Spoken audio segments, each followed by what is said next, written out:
So a key component to installing large format tile, and any tile for this matter, is a nice consistency in your Thinset. If you have a nice creamy peanut butter consistency, it's going to allow you to break your ridges down in your tile and allow that tile to properly adhere to the substrate. So for now we're going to mix this up to a nice creamy consistency, and then we're going to go back in and install those tiles, and I'll show you what I mean by adhering that Thinset to the substrate properly.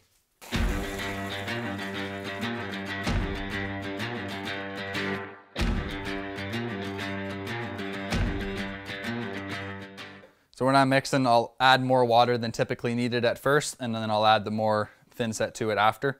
Keeps the dust down. Make sure you get your consistency very good at the bottom of the bucket as well. You don't want to get to the bottom of your bucket and have clumps and all that kind of stuff.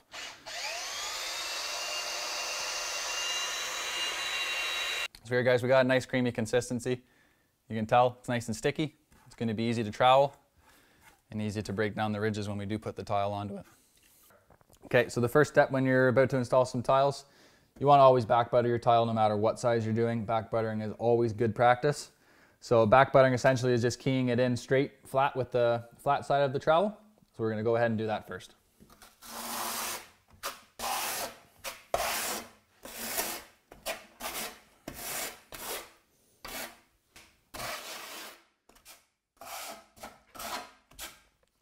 So the importance of back buttering is just to make sure you got full coverage throughout the tile. Some tiles have bigger and deeper grooves than this one does. Still, always good practice to do it. So next we're going to go ahead and we're going to trowel the back side of this tile.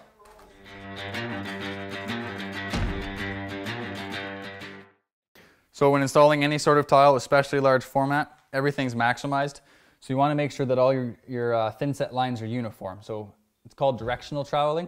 So when we're troweling the back of this tile, we want these to be uniform with the way we're going to trowel them onto the wall. You also want them to be 90 degrees to the shortest length of the tile. So here we have our 20 inches, so we want to run it this way. So when we go to put our tile on, it's going to be easier to break down the shorter ridges as opposed to the 4-foot ridges. So we're getting ready to put the Thinset onto the wall now. Same application as onto the tile. We're going to key it in flat to the substrate, make sure it gets in all of the fleece on the curdy board here. And then we're going to trowel it, and we're going to match the trowel up and down as that's how the tile has already been troweled. So when we go to put it on, we're going to wiggle this tile left to right, and that'll help break down the ridges.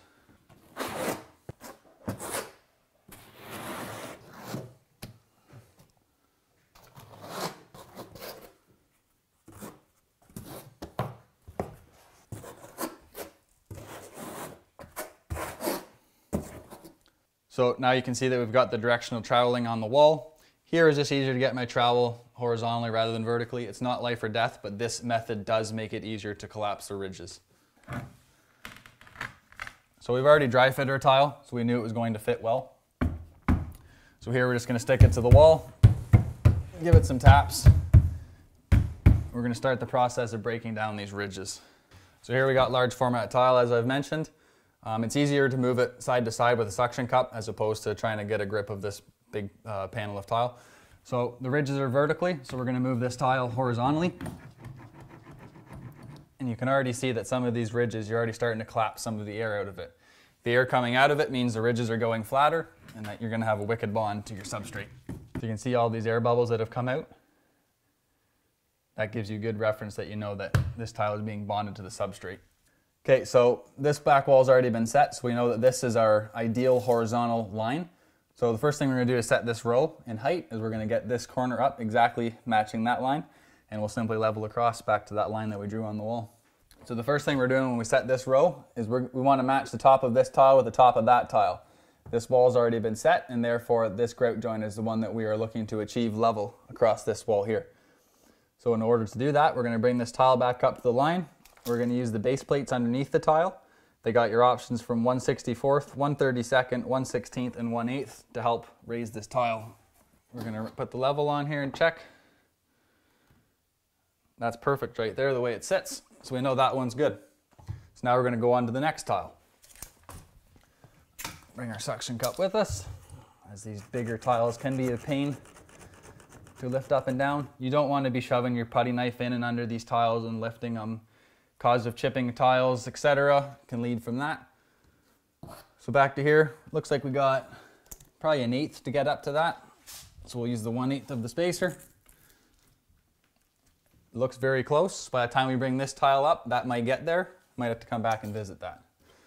Get the Thinset out of our way from our level.